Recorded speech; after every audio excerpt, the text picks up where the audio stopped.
Bienvenue en salle Alan Turing. Alors, on va parler d'un projet de transformation supply chain autour du DDMRP. Alors, je ne sais pas si vous vous souvenez s'il y avait des gens qui étaient présents hier, mais on a parlé avec un équipementier automobile qui avait mis en place le DDMRP et qui discutait avec ses utilisateurs et certains utilisateurs qui avaient déjà de vieilles habitudes sur le MRP2, etc. Et qui n'osaient pas leur dire bah non, le MRP2, on l'a tué en fait. Donc il leur disait, mais non, mais le MRP2, il continue à travailler, c'est juste qu'on s'en sert plus. Donc voilà, il les rassurait. Bah là, en fait, c'est pas tout à fait ça, c'est encore mieux, je dirais, puisque le titre, c'est comment faire du DDMRP sans en parler. En étant le plus discret possible aussi vis-à-vis des utilisateurs. Et donc, c'est l'enseigne de matériaux de construction et bricolage GDMAT qui va nous faire l'honneur de venir avec B2Wise, avec l'éditeur B2Wise. Donc, Serge Blanchet, responsable de la prévision et des approvisionnements chez GDMAT. Allez-y, hein, je vous en prie, vous pouvez venir. Puis Laurent Vigourou, qui est cofondateur et qui est ambassadeur de la marque B2Wise dans le monde entier. Je vous laisse et puis après, je reviens pour les questions. Merci Jean-Luc. Merci. Bonjour à toutes et bonjour à tous. Donc aujourd'hui, on va vous parler de GDMAT, on va vous parler des approvisionnements et on ne vous parlera pas de DDMRP. Alors pour ceux qui étaient venus pour ça, bah, dommage, c'est pas le bon endroit. Serge, tu peux nous présenter GDMAT ? Oui, bien sûr. Bonjour Laurent, bonjour à tous. Alors, je vais vous présenter GDMAT en quelques mots. GDMAT, c'est un groupement, c'est une coopérative avec 3 grandes marques qui sont GDMAT, GDbois et GDMAT Concept. On fait du matériau de construction, alors du chauffage, de la menuiserie intérieure. On fait ce qu'on appelle aussi du LS en termes techniques de libre service. Donc du matériel pour des professionnels, de la salle de bain et sol et murs, voilà, type carrelage par exemple. Tout ce dont on a besoin pour faire du bricolage, des travaux. Tout ce dont tu as besoin pour refaire une pièce dans ta maison. Bien, alors en termes de chiffres, parce que bon, ok, on voit tous les matériaux, mais c'est quoi GDMAT ? Ça représente quoi ? Alors quelques chiffres, effectivement, GDMAT, c'est environ 591 magasins, c'est 2,8 milliards d'euros et c'est 244 adhérents. Voilà, c'est le deuxième acteur du négoce et c'est le premier groupement d'indépendants dans cette partie-là, justement. Voilà. D'accord. Et bon, part de marché, ouais. Alors, part de marché, ça se répartit entre les quelques enseignes qui sont GDMAT et GDbois, 10% sur GDMAT, 7% sur GDbois et 533 magasins quand même GDMAT. D'accord. Ce qui n'est pas rien dans ce domaine-là, et puis 58 magasins sur du GDbois. Bon, on est en supply chain, donc nous on veut des chiffres supply chain. Là, c'est des chiffres business. Donc, ça donne quoi, c'est GDMAT et les 3 autres enseignes ? Alors, GDMAT est un groupement d'indépendants avec un support supply chain logistique qu'on appelle GDNOR. GDNOR, c'est 4 plateformes. Alors, 2 principales. Une principale qui est sur le site d'Hachette, qui est du côté d'Arras, 25 000 m², plus ou moins. Et puis, une deuxième plateforme qui est au sud de Lyon, Reventin, qui a 2 petites antennes qui s'appellent Vaumieux et Chana. Chana est un petit entrepôt qui nous permet de faire du débord. Vaumieux est l'entrepôt sur lequel on stocke du carrelage. Et l'activité principale de Reventin, c'est tout le LS. C'est une plateforme qui fait à peu près 15 000 m². Voilà. Ouais. Alors, conséquent quand même. Hein. Ouais, c'est pas mal dans le domaine. Bon, il faut quand même se représenter que sur les 4 plateformes, nous avons en plus ou moins 23 000 références, dont alors, ce qu'on appelle de la CMO, 15 000 références. Alors CMO, c'est du cross-dock LOT, pour reprendre le terme plus technique. Nous avons l'équivalent de 28 millions d'euros au global en moyenne de stock. Ça, c'était avant le projet. Ça, c'était avant le projet. Ça commence à baisser, effectivement, depuis 3-4 mois. Et puis, il ne faut pas oublier que c'est 363 fournisseurs réguliers, mais c'est 450 au global. D'accord. Voilà. Avec 7000 lignes de commandes. Alors là, je vais plutôt parler plus fournisseurs, mais adhérents. 7000 lignes de commandes adhérents par jour, avec l'équivalent en termes de camions, à peu près 80 camions jour. De flux, il y a un flux physique très fort, là, 80 camions par jour, c'est quand même gros. Un flux d'informations qui est assez phénoménal, là, 7000 commandes par jour. Bien.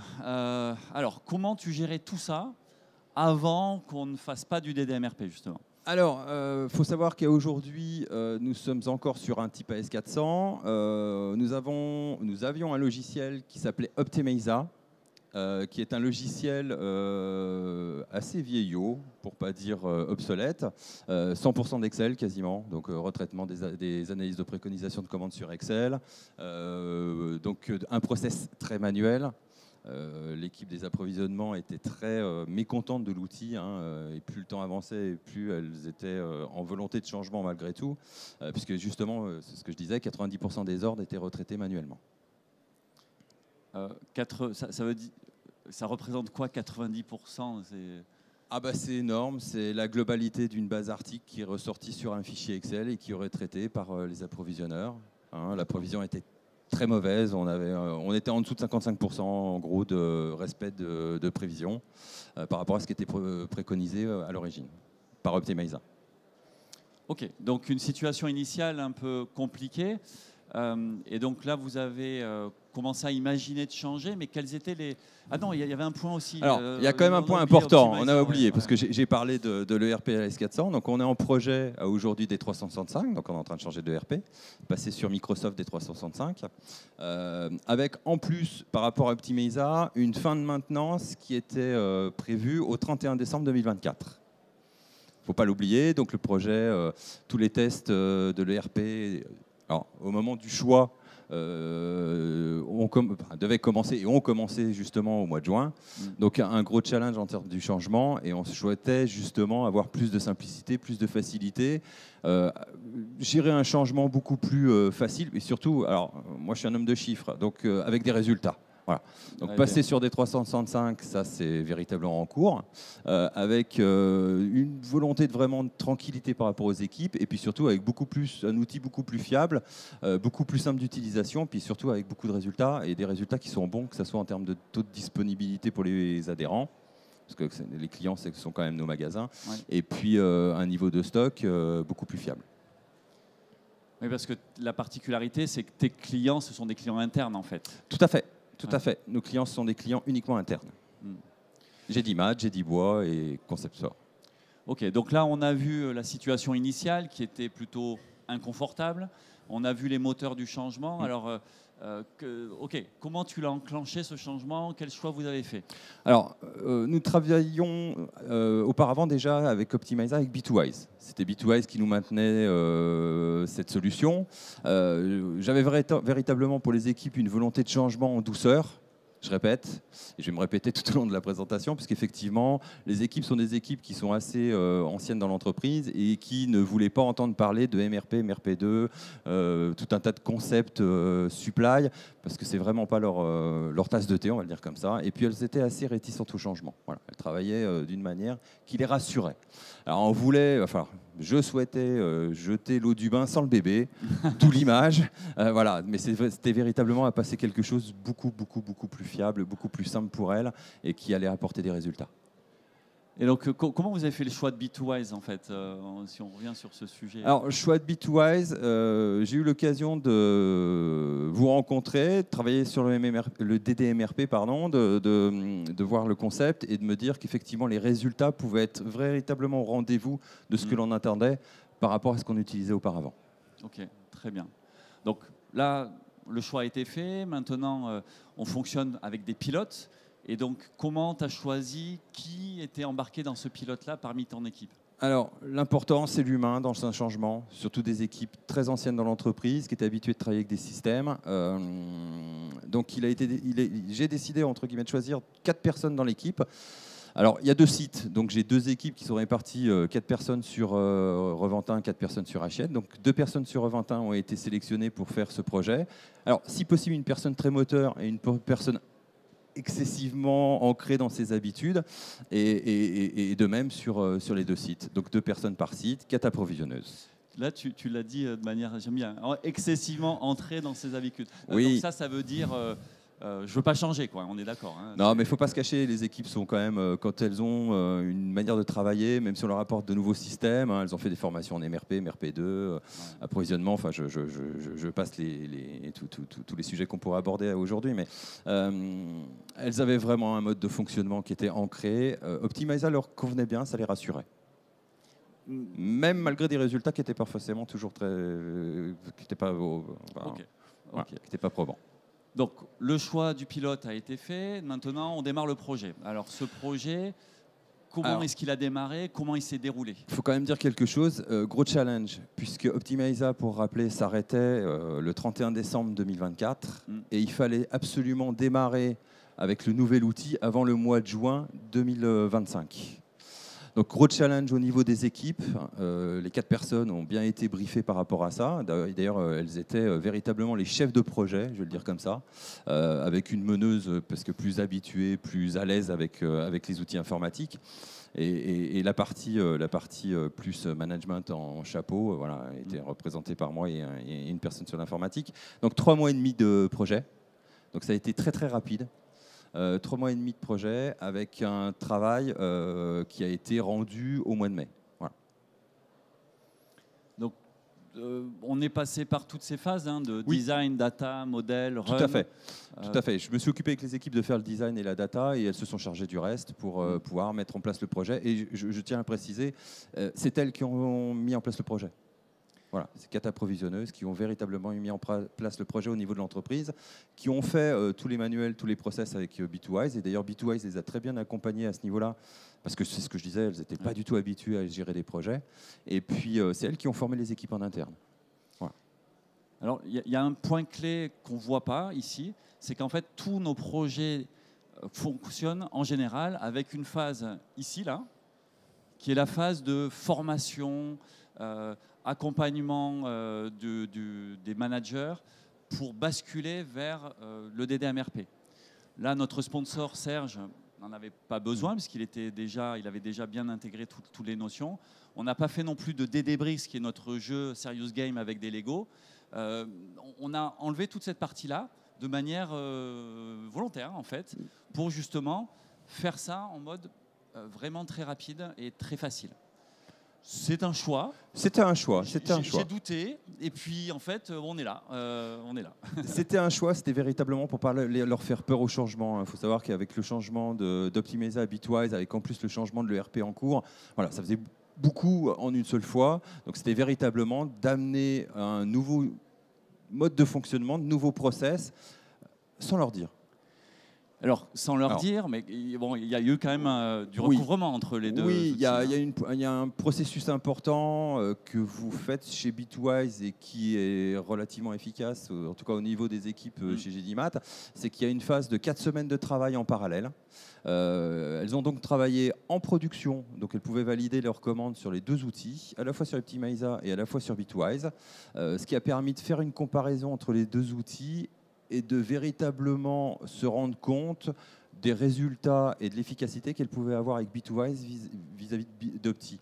Alors, on a mis la phrase, je vais la dire parce que ça c'est important. J'ai quand même une de mes collaboratrices qui m'a dit « Oh, je ne vais pas le dire le mot, excusez-moi, il y a du monde, mais avec B2Wise, on ne modifie plus les propositions de commande. » Ce qui n'est pas rien par rapport à ce qu'elles avaient rencontré avec Optimiza. Alors, mais ça veut dire quoi, justement Eh ben, aujourd'hui, elles prennent les propositions de commande et il y a un gain de temps énorme sur leur travail, puisque leur travail n'est plus de sortir sur Excel, de regarder, d'analyser les propositions de commande en fonction de besoins, de prévisions, de saisonnalité, etc., parce qu'on fait quand même de la distribution. Aujourd'hui, c'est véritablement que du travail d'analyse.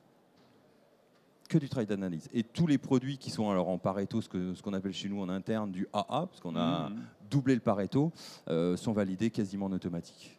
Et c'est juste. Et c'est juste. Aujourd'hui, c'est juste. Les résultats prouvent qu'effectivement, sur des produits à très forte rotation, il n'y a plus besoin de retravailler les analyses. Ok, bah c'est parfait. Alors juste un point sur le recouvrement entre Optimiza et B2Wise. En fait, on a intégré Optimiza dans nos solutions et B2Wise en fait est vu par les anciens utilisateurs d'Optimiza comme la suite en fait, la nouvelle évolution d'Optimiza avec un moteur qui est nouveau, qui est le DDMRP, mais ça représente à peu près la même chose. Et les données, on a repris exactement les mêmes données. À chaque fois, les données, ça peut être un problème dans des projets. Dans ce cas-là, en fait, ça n'a pas du tout été un problème puisque les données d'Optimiza, on les connaissait, on savait les champs, on avait déjà anticipé ce recouvrement. Et en fait, ça s'est fait en un clin d'œil. Oui, c'était un prérequis parce qu'il fallait aller très vite. Il fallait qu'on garde le mode de fonctionnement. C'était aussi un objectif qui m'avait été donné par la direction. C'était garder le mode de fonctionnement et surtout d'aller très très vite. Okay. Voilà. Et surtout de ne pas dégrader le résultat de l'entreprise. Ah oui, mais ça c'est un... C'était bon. Éventuellement. Alors, ok, on a le témoignage de Serge, c'est super, mais tu voulais donner aussi la parole à Virginie. Oui, alors Virginie est une approvisionneuse de mon équipe et c'est elle qui faisait partie des 4, qui a suivi le projet, qui l'a mis en place en interne. Formation, donc elle a assuré les formations, tout ce qui est mis en place et suivi avec les équipes de Bitwise. Ok, voyons ce que Virginie nous raconte.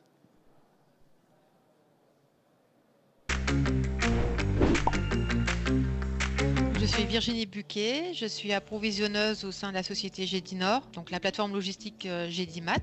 Je suis à ce poste depuis 2001. Je gère essentiellement les approvisionnements de libre service, donc tout ce qui est outillage, électricité, quincaillerie, tout ce que les clients achètent en magasin en toute liberté. Avant, nous avions l'outil Optimiza, lequel était simple d'utilisation sur la forme, mais on a constaté que c'était pas très fiable dans le sens où les produits spécifiques ou promotionnels n'avaient pas assez d'éléments précis concernant l'historique des ventes. Chaque réapprovisionnement était retouché manuellement tous les jours. Ça nous faisait perdre énormément de temps sur le quotidien. Les approvisionnements avec Bitwise se passent très bien. L'outil a été pris en main très facilement, sans douleur. Un outil très facile d'accès avec des couleurs, des informations qu'on trouve très facilement. Mais ce qui a changé énormément, c'était les prévisions qui se rapprochent énormément de la réalité, que ce soit pour les articles stockés permanents ou des articles promo ou des articles nouveaux. Voilà, on intègre une prévision de vente, donc l'outil est beaucoup plus fiable que ce qu'on avait auparavant. Le temps gagné par l'utilisation de Bitwise, je le passe à analyser et surtout affiner les paramètres de mes 40 fournisseurs, ce qui nous permet aussi de relancer nos fournisseurs sur les délais, sur les reliquats, de gérer tout ce qui est litige, de clôturer certains dossiers. On n'avait pas forcément le temps de clôturer. Alors on a toujours un petit peu peur du changement, parce qu'on ne sait pas si on va s'adapter facilement, si ça va être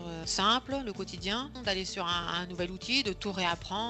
Et en fin de compte, avec Bitwise, ça s'est passé vraiment très simplement. Voilà, avec un travail collaboratif de Bitwise et de nous. Donc voilà, nous, il fallait qu'on s'adapte à un Bitwise. On s'est adapté facilement. Bitwise a dû s'adapter à nos demandes, du fait des familles de produits complètement différentes. Ils se sont bien adaptés. Donc en fait, finalement, ça a abouti à un logiciel qui nous convient parfaitement.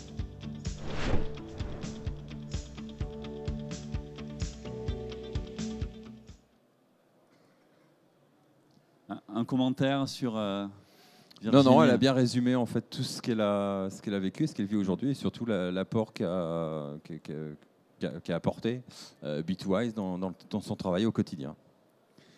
Donc, vous l'avez compris, DDMRP, c'est caché. Toi, tu savais bien sûr, mais derrière, les équipes n'étaient pas vraiment intégrées dans cette démarche. Non, je répète, hein, mais j'avais vraiment pas voulu leur faire peur avec des principes qu'elles connaissent pas. Voilà. Mais je voulais qu'elles soient actrices du changement. Voilà. Donc, c'est un choix. Je respecte complètement. Alors, voyons maintenant le process, étape par étape. Donc, sur la partie des prévisions, comment ça fonctionne, comment ça s'intègre, Alors, la prévision est intégrée dans Bitwise. On a aussi une base de données qui intègre nos données articles avec EmoQ, Franco, etc. etc. Et vous voyez là à l'écran ce que représente aujourd'hui une proposition de commande ou en tout cas un écran pour un approvisionneur de Bitwise avec le calcul de la CMJ et puis le dimensionnement des buffers qui se fait automatiquement. Donc, la CMJ, c'est la consommation moyenne journalière. Qui est lissé sur les prévisions, en fait. Tout à fait. Ouais. Tout à fait. Donc, je voulais un outil simple, très simple et efficace. Alors, j'ai 2 anecdotes. La première, c'est la prévision. La prévision, aujourd'hui, on l'échange avec les fournisseurs. Et avant, avec Optimiza, une obligation systématique de retravailler la prévision en fonction d'historique, en fonction de calculs mathématiques, etc., de courbes de tendance. Et aujourd'hui, avec Bitwise et le module de prévision, pas de retravail. ou peu, ou à la volonté, ou en tout cas si on en a besoin, mais pour des raisons qui sont plus des raisons de produits promotionnels qui ne sont pas intégrés dans les prévisions. Alors tu me racontais justement cette histoire avec un de tes fournisseurs qui avait 2000 références. Tout à fait. Je pense que ça vaut le coup que tout le monde entende. Voilà, on a un partenariat privilégié avec un des fournisseurs qui a plus de 2000 références, avec lequel on échange de la prévision tous les mois. 2000 références, 2000 SKU, c'est compliqué à envoyer en termes de prévision, surtout si on doit la retravailler. Aujourd'hui, on ne la retravaille pas et on a, je dirais, un très bon taux. Je ne l'ai pas en tête, mais on a un très très bon taux de fiabilité de prévision. Ouais. Super. Donc là, les prévisions, elles servent en fait à faire quoi? À dimensionner les buffers. Les buffers, ce sont ces stocks tampons qui sont ensuite réapprovisionnés en flux tiré. Donc ça, c'est la grosse particularité. Et donc au niveau de l'approvisionnement, ça se passe comment concrètement? Je répète, je voulais un outil simple, visuel, avec une prise en main excessivement rapide et puis des process différents, type le DDMRP. Donc aujourd'hui, le DDMRP, en un regard, on peut voir où sont les problèmes. Hein. Si je résume, le bleu, c'est le surstock, le vert, c'est le bon stock, le jaune, il faut commander, le rouge, on n'est pas loin de la catastrophe, et le rouge écarlate, on est dans le mur. Et à la fois sur des alertes de stock, sur des préconisations de commandes, et puis même avec les préconisations et la projection de ce que l'on peut avoir en termes de stock. Donc je voulais un outil simple, visuel. J'ai un alternant aujourd'hui qui travaille avec, qui l'a pris en main en l'espace d'une semaine. Il faut savoir que Bitwise, quand vous nous avez apporté l'information au niveau des équipes, ça a été que quelques jours. Ça a été 8 jours au global, au total. Donc ça a été très rapide. Hein, je répète, le réussite du projet, c'était la simplicité, l'efficacité et la rapidité. Alors ok, c'est simple, mais quand même ton environnement il est complexe. Oui. C'est le nombre de produits, le nombre d'adhérents, le nombre de types de marchés sur lesquels tu évolues, c'est pas simple. On a une complexité par rapport à nos produits, déjà 23 000 références, ce qui n'est pas rien. Après, derrière, on a beaucoup d'opérations assez spécifiques qui sont les produits. Alors, on a des produits permanents, ce sont les produits qui sont gérés en stock. On a les produits promotionnels qui viennent régulièrement ou non. Des fois, ce sont des à-coups, c'est ce qu'on appelle aussi des achats spot. On a également toute une partie de saisonnalité, parce qu'on a une forte saisonnalité entre le mois de mars, en tout cas sur les plateformes, entre le mois de mars et le mois de septembre. Et puis, on a beaucoup de changements de gamme en cours de route, même si on a des catalogues, on appelle ça des catalogues au mois de mars, on a des changements de gamme régulièrement tout au long de l'année. Donc, il faut tenir compte des switches, des nouveautés, et puis bien évaluer à la fois l'atterrissage de stock pour les anciens et puis le démarrage du stock pour les nouveaux. Alors, toute cette complexité, en fait, elle s'efface dans l'outil, quelque part. Alors, cette complexité, elle est quasiment balayée par l'outil, puisque, comme je disais, c'est un outil relativement simple, très visuel, qui permet tout de suite de repérer les problématiques. Donc, c'est vrai que les approvisionneuses, comme je disais, elles ont gagné du temps, et pour gagner du temps, elles passent plus de temps sur les analyses, et les analyses sont très simples, puisqu'elles sont visuelles à l'écran. Bon, ok, les approvisionneuses ont fait le job, elles adorent, etc. Mais ça, c'est pas ce qu'intéresse les patrons. Non, parce qu'effectivement, on avait quand même un objectif principal en chapeau, c'était pas de diminution de taux de service et surtout diminution du stock. Ah, ok. Donc, faut savoir que le stock, en termes de taux de service, on a un taux de service aujourd'hui au global de 97%. Alors, on nous annonce très souvent plutôt dans le métier des 93-95%. On est à 97%, c'est en moyenne. Il faut savoir que sur les produits à forte rotation, on est plus proche des 98 avec Bitwise. Et on a fait un gain de stock d'à peu près d'1 million d'euros glissant par mois. Ouais. Par mois glissant. Donc par rapport à l'année dernière Par rapport à l'année dernière, d'ailleurs, on voit le changement sur l'écran. On a commencé Bitwise en parallèle aux alentours du mois d'avril-mai, sur le mois d'avril-mai. On a commencé tout de suite, alors surtout sur des produits avec des délais courts, je ne parle pas des produits à délai long, mais sur des délais courts, on a tout de suite eu une diminution du niveau de stock et une amélioration de la qualité du stock. Alors, la qualité du stock, ça, on ne le voit pas sur ces courbes classiques de stock. Alors, on a enlevé tous les euros, mais vous savez, vous voyez le chiffre qui est intéressant. En termes de qualité du stock, justement, il y a la couleur rouge, vert, jaune, là, ça permet d'avoir quelque chose d'intéressant. Ça permet de mesurer la qualité du stock et tout de suite, on a eu une baisse du surstock de 15%. Et puis surtout, on s'est largement aperçu que le stock est au bon endroit, au bon moment, tout de suite après la mise en place de Bitwise. Voilà. Donc la qualité du stock s'est bien améliorée. Et il te reste encore beaucoup de bleu là. Ouais, C'est quoi alors, ça? faut savoir qu'aujourd'hui, l'utilisation par les approvisionneuses de Bitwise, je répète, hein, ça fait 6 mois qu'on l'utilise. Ça a été une prise en main relativement rapide. Elles se font à l'outil. Alors, elles travaillent aussi sur la mise en place du nouvel ERP D365. Et l'objectif aujourd'hui, à partir du mois de novembre, sera de véritablement travailler sur les paramétrages de Bitwise, chose qu'elles n'ont pas tout à fait bien fait jusqu'à présent au moment de l'implantation. Oui, bon, on monte d'un niveau de maturité, d'intégration. Tout à fait. Mais c'est vrai qu'elles ont été contentes dès le démarrage d'avoir des résultats qui étaient bien meilleurs qu'avant, malgré tout. Alors, c'est quoi pour toi les clés du succès? Qu'est-ce que tu as appris dans cette aventure? Alors, ce que j'ai appris et surtout ce qu'elles ont appris et le retour que j'ai des équipes, c'est déjà faut parler vrai, faut parler métier, faut pas utiliser des termes informatiques compliqués. Elles n'étaient pas habituées au projet, pas habituées à des systèmes informatiques, des changements et des modifications. Donc c'est véritablement parler vrai, parler simple avec les équipes. Voilà. Avoir un très bon accompagnement également de Bitwise en l'occurrence. Après, c'était vraiment les impliquer. Je répète, c'est impliquer les équipes. C'est pour ça que j'ai souhaité avec les équipes que ça soit tel qu'ils l'installent et qu'ils l'implémentent. Et qu'ils l'implantent dans l'entreprise et qui se forment entre elles. Auto-formation, on va dire ça comme ça. Et puis, je répète, hein, le secret du changement, c'est d'avoir un outil quand même relativement simple à utiliser dès le démarrage. Et ça a été le cas avec le DDMRP de Bitwise. Super.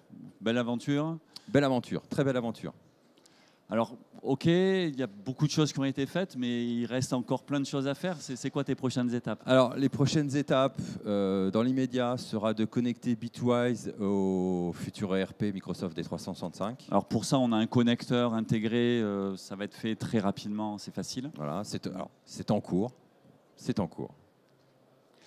Et donc, ensuite, il va falloir monter en puissance sur l'utilisation des fonctionnalités plus avancées de Bitwise. C'est quoi? C'est sur cette partie tactique, regarder les paramétrages, améliorer le mode de fonctionnement. Et puis, dans une troisième étape, ou 2,5, ça dépendra de la vitesse, de mettre en place l'IA avec notre IA Studio qui s'appelle Comwise. Donc, en fait, ça veut dire quoi? Ça veut dire que concrètement, dans le planning, on travaille avec 3 horizons, plus le passé. Donc, on a aujourd'hui, on va regarder les performances du passé. Et dans ces performances du passé, dans la grande distribution, ce qui est intéressant, c'est de regarder le lead time. Est-ce que les fournisseurs respectent leur lead time? Est-ce que l'impact stock il est correct? Est-ce que le business, j'arrive à le servir correctement? Donc, toutes ces questions-là ont des réponses visuelles, graphiques, faciles à interpréter et à partager. Ensuite, sur l'horizon opérationnel, on l'a vu, passage des commandes. Il y a des fonctionnalités comme le priority share, c'est-à-dire comment est-ce qu'on optimise le remplissage d'un camion complet, le remplissage d'un container, comment on équilibre correctement des flux qui ne sont pas alignés par rapport à la palette, au remplissage du camion ou du container. À l'horizon tactique, qu'est-ce qu'on va faire? On va aller chercher quelles sont les références qui sont problématiques et puis on va aller les améliorer, regarder, changer les paramètres, augmenter les lead time, changer les MOQ, changer les fournisseurs et allouer les fournisseurs. Par exemple, si vous avez un fournisseur et vous avez un double sourcing, et vous voulez allouer 70% à l'un et 30% à l'autre, ça va se faire au niveau tactique pour qu'au niveau opérationnel, on ne se pose pas de questions, ça déroule. Et puis au niveau stratégique, alors un petit point là-dessus. Au niveau opérationnel, pour moi, c'est du plug and play. C'est des fonctionnalités qui sont là, il n'y a plus qu'à les utiliser, elles sont là. Donc c'est comme en supply chain, quand on parle de make to stock, c'est voilà, je prends et je consomme. Ça, c'est au niveau opérationnel. Au niveau tactique, on va utiliser des fonctionnalités qui sont présentes, mais on va peut-être pouvoir les mettre en forme un peu différemment. Et pour ça, dans Bitwise, on a un data mart où toutes les données sont intégrées, les données de Bitwise sont intégrées dans le data mart, ce qui permet de brancher Power BI ou peu importe votre outil de BI, pour faire vos reporting en connectant ça avec la finance, avec les marchés, avec Salesforce, peu importe. Ça, c'est du customisable, mais ça reste avec des briques standards. Par contre, la partie stratégique, là, je suis certain qu'il y a une chose, c'est que la stratégie de GDMAT, la stratégie de chacune de vos entreprises sera différente.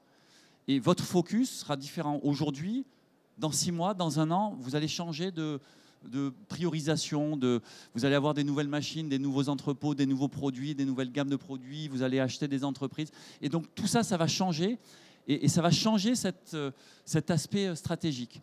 Et pour ça, nous, ce qu'on fait, c'est on va utiliser l'IA pour développer l'application SNOP qui répond parfaitement à vos attentes.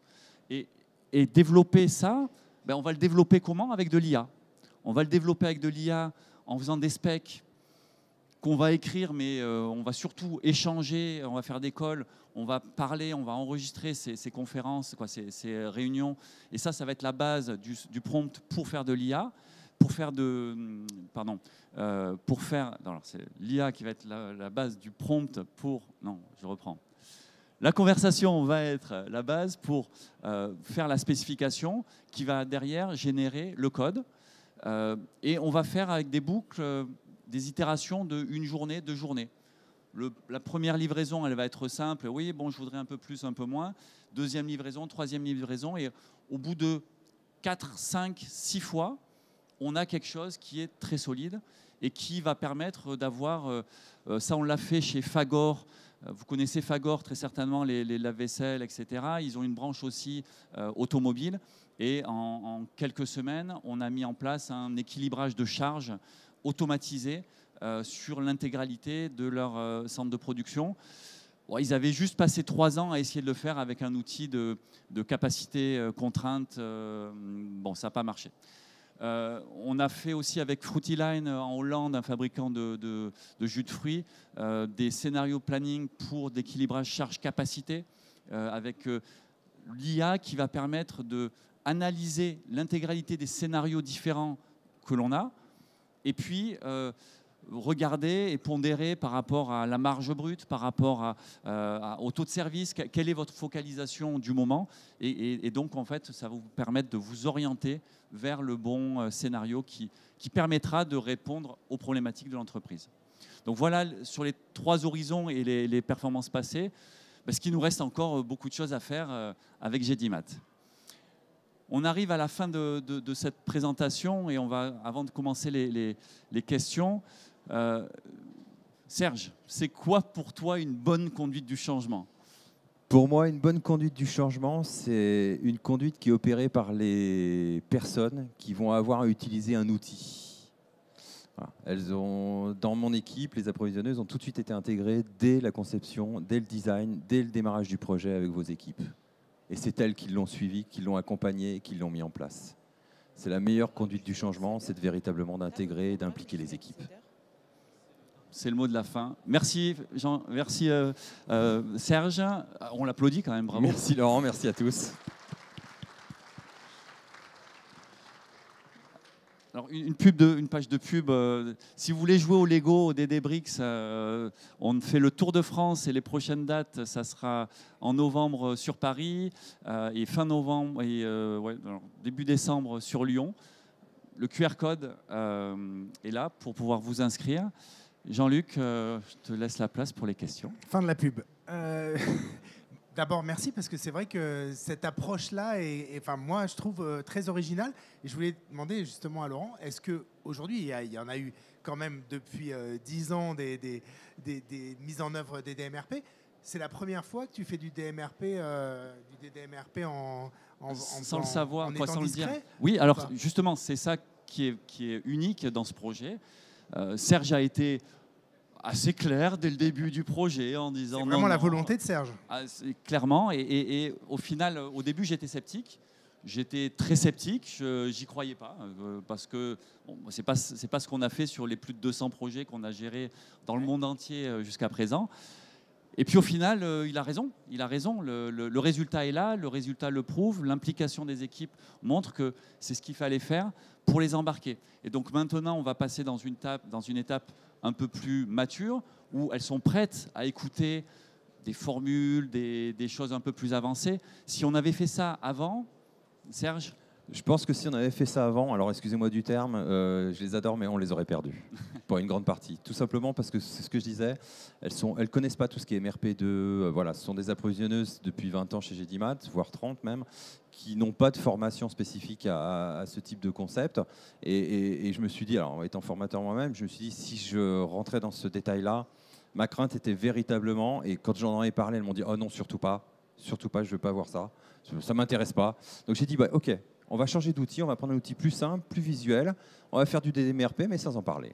Mais donc, ça t'inspire pour une méthodologie future chez d'autres clients qui pourraient avoir le même problème? En tout cas, j'imagine qu'il y a beaucoup d'entreprises où justement il y a de toute façon une conduite du changement un peu compliquée quand on leur présente le DDMRP. Alors oui et non. Alors, en France, le DDMRP, grâce à Supply Chain Magazine et tous les acteurs du DDMRP en France et les grandes entreprises, aussi. Les succès, Air Liquide, LVMH, Michelin, toutes ces entreprises ont mis en place des DDMRP avec succès, donc ça fait quand même beaucoup de buzz.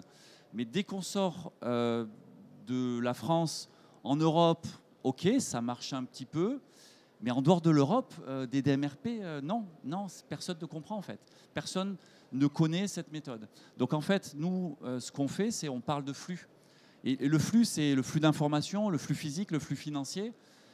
Derrière, le moteur, c'est des DMRP, mais la réalité de la supply chain, c'est une gestion des flux. Et flux tiré, flux poussé, il n'y a pas photo. Le flux tiré est beaucoup plus performant, tout simplement. Bon, mais en tout cas, bravo, parce que j'avais quand même une question, parce que vous aviez quand même une culture. Vous n'êtes pas passé par la case des Dbrics et tout ça, donc vous aviez déjà une culture des DMRP. Vous saviez déjà de quoi vous parliez, parce que on voit. Moi, j'ai interrogé quelques directeurs supply chain, encore big pour ne pas le citer hier, et qui me disaient ouais, on regarde, mais je sais pas trop et tout ça. Donc vous aviez quand même la fibre. Pourquoi? Alors moi, je suis tombé dedans quand j'étais petit, pour parler poliment, parce que j'ai une formation en gestion de production et aujourd'hui je suis formateur. Et je connais tous ces principes-là, je les enseigne, le MRP2, le MRP, les DMRP. Alors voilà, je me suis formé par moi-même au démarrage. Donc oui, je connaissais ces principes-là très bien. Et je me suis dit, bon, l'aborder avec des personnes qui font de l'approvisionnement, qui font pas de production, qui ont plein d'a priori sur des grands termes, des grands mots. Alors quand je leur parle de Sigma 6, voilà, elles veulent même plus que je leur parle. Voilà, elles m'adressent même plus la parole. Non mais je le dis en plaisantant, mais effectivement, c'était de se dire, bah, l'outil est bon, le principe est bon, il est simple visuellement, puisque j'avais eu des présentations de la part de B2Wise de l'outil, et je me suis dit, mince, ça ne peut que marcher chez nous, parce qu'on fait quand même que de la distribution, pas de production. Ça marche chez nous, ça va marcher chez nous, mais comment le présenter aux équipes? Et en fait, on ne l'a pas présenté, tout simplement. Tout simplement. On leur a dit qu'ils changeaient d'outil, qu'elles allaient faire de l'approvisionnement avec un outil plus performant. Est-ce qu'il y a des questions dans la salle? C'est vrai, assez complet, mais enfin, on peut quand même. Voilà, très bien. Présenter, M. Bartolone. Yvan Baturon, indépendant. Merci pour cette présentation non seulement claire, mais originale, effectivement. Une question par rapport à la résilience. Est-ce que vous pensez que le niveau de stock bleu, les surstocks, vous mettent à l'abri des coups de Trafalgar liés aux, j'en sais rien, tarifs douaniers, crise logistique, que sais-je, ou comment vous pensez que le nouveau système basé sur du DDMRP va être plus ou moins fragile aux imprévus immanquables, disruptifs? Il y a deux questions. La première, le stock bleu, pour reprendre... alors, si tu peux remonter un petit peu, Laurent, s'il te plaît. Il faut savoir qu'on ne le connaissait pas. On va être très clair. Chez Gedimat, on ne le connaissait pas, le niveau de stock. Le surstock, je vais l'appeler comme ça. On ne le connaissait pas. On savait qu'il y avait du surstock, ça, pas de problème. Alors, moi, je suis quelqu'un qui déteste le stock de sécurité. Donc, tous les paramétrages dans Optimiza, vu qu'ils fonctionnaient en plus pas très bien, avaient été supprimés en termes de stock de sécurité. Quand on a mis en place B2I, j'ai dit non, on va repartir sur des sécurités avec les calculs de prévision, parce que les prévisions sont bonnes. Non, le niveau bleu ne nous met pas à l'abri du stock. Il faut savoir que dans nos produits, on a des Pareto qu'on a découpés A, B, C, et on les a redécoupés en AA, AB, AC. Pour aller plus loin. Et on a l'équivalent, je vais dire, de une dizaine, quinzaine de pourcents de produits à très forte rotation. Et tout le reste, c'est des C, voire des CC. Voilà. Donc le bleu, ce qu'on voit là à l'écran, ce sont surtout des produits à très très faible rotation, avec des MOQ très forts et des délais fournisseurs en plus très longs. Ce qui facilite les choses voilà, pour le diminuer. Malgré tout, ça a permis, alors je rebondis et je vais un petit peu plus loin que votre question, mais ça a permis aux approvisionneuses de s'apercevoir quels étaient les produits dans la zone bleue, de les regarder, parce que pour elles, le problème, c'est pas la zone verte, peu la zone jaune, parce que c'est le passage de commande. Bon, la zone rouge, oui, bien évidemment, mais Virginie l'a très bien dit, on relance les fournisseurs, mais elles ont pu travailler sur la zone bleue et retravailler avec leurs fournisseurs ou leurs commandes, leurs propositions de commandes pour véritablement diminuer ce surstock qui apparaît. Et là, aujourd'hui, en plus, elles le voient. Alors, j'ai une grande théorie, et ce que je leur dis souvent, j'ai plein de petits mots, c'est tout ce qui se mesure s'améliore. Bon, bah là, maintenant, elles l'ont à l'écran et elles peuvent le diminuer. Un élément complémentaire, en fait, ça, c'est le niveau de stock actuel, et la cible du modèle opérationnel, elle est là.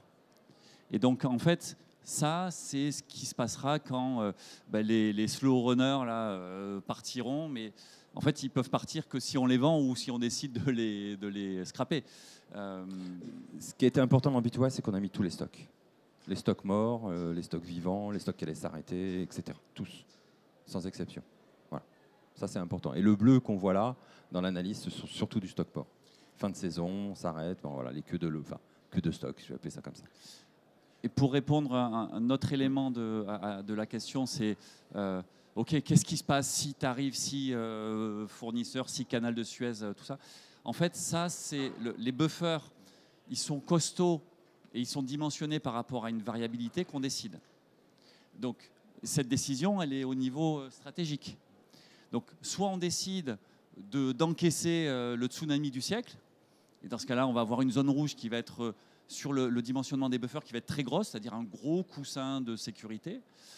Soit on se dit, s'il se passe ça, on sera à poil comme tout le monde sur tous les marchés. Et puis, mais les buffers, en fait, ils arrivent quand même à encaisser beaucoup plus que tout ce qu'il y a sur le marché.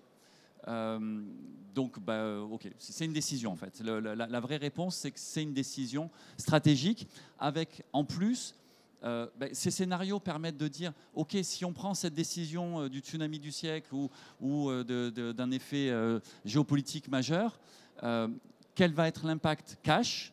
Quel va être l'impact sur mon nombre d'emplacements palettes? Est-ce que j'aurai la place ou je vais devoir en plus louer un emplacement chez Geodis ou peu importe. Donc en fait, on va pouvoir voir les impacts de ces scénarios. Et on va pouvoir faire des scénarios, OK, qu'est-ce qui se passe si j'ai ce stock-là et en plus j'ai 20% de croissance, 30%, ou moins 20%, moins 10%, qu'est-ce qui se passe?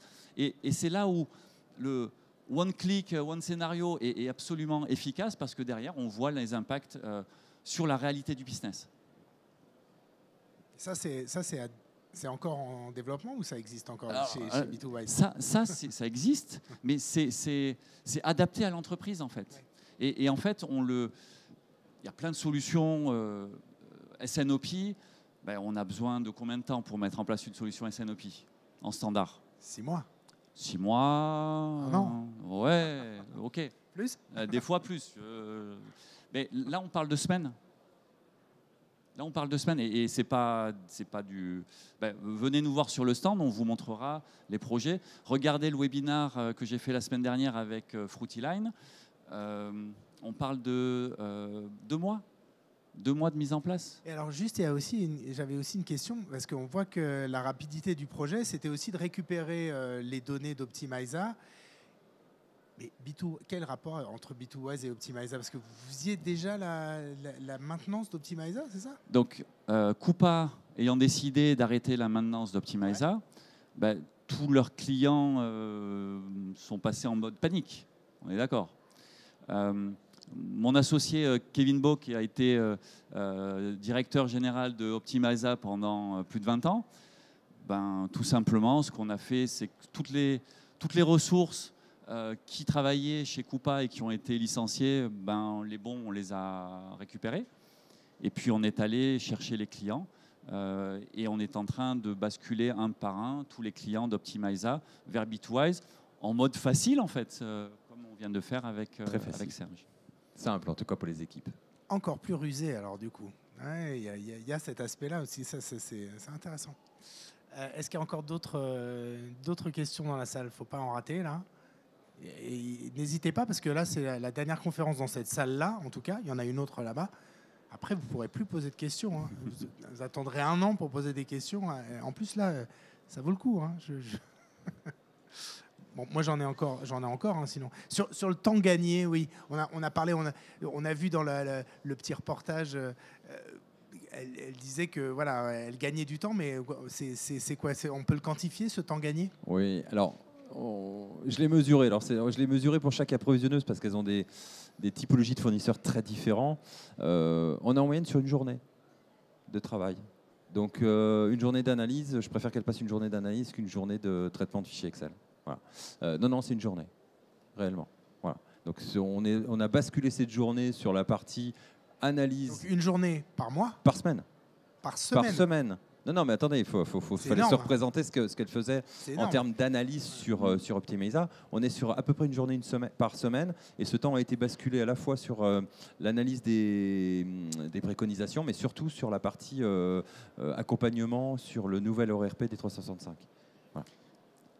Après, il y a quelque chose que dans les prochaines étapes qu'on peut faire aussi, qu'on fait chez beaucoup de nos clients, c'est de connecter l'outil Bitwise de GDMAT avec ses clients, c'est tous les adhérents, et connecter Bitwise avec les fournisseurs. Et comme ça, les fournisseurs gèrent le stock sur la plateforme, et puis l'équipe GDMAT peut gérer la partie adhérent. Bon, il y a de la politique derrière, il y a un chantier en lui-même à faire. Mais en fait, comme ça permet d'avoir une supply chain end-to-end, en incluant les clients, en incluant les fournisseurs. Et certains de nos clients le font de manière très efficace. On a Semin dans la salle. Cyril pourra en parler très largement tout à l'heure. Vous allez dire aux fournisseurs que c'est du DDMRP ou non? Non.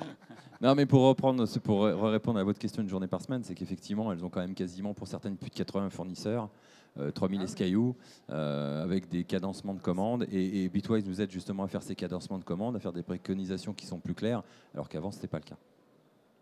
Ok, pour moi, c'est très clair. Est-ce qu'on a encore une dernière chance de question? Oui, dernière question, toute dernière question. Et puis après, on laisse l'antenne. Merci. Une question effectivement concernant plutôt les modèles de prévision, parce que j'avais suivi une formation DDMRP et c'était quand même très rustique, très basique. Or ici, visiblement, il y a quand même de la saisonnalité, il y a de la tendance et il y a des événements promotionnels. Donc je pense qu'il y a quand même besoin d'un minimum de technique derrière. C'est comme l'iPhone, hein. Il y a plein de techniques derrière votre iPhone, mais c'est clic, clic, clic, boum, boum, boum. En fait, vous avez suivi une formation DDMRP, très bien. Dans la formation DDMRP, on ne rentre pas du tout dans les algorithmes de prévision. On dit la consommation moyenne journalière permet de dimensionner la taille des buffers. Après, cette consommation moyenne journalière, on la calcule avec les consommations passées, avec les consommations futures, donc les prévisions, ou avec un mix des deux. Ça, c'est la première étape. Ces prévisions, elles viennent d'où? Peu importe.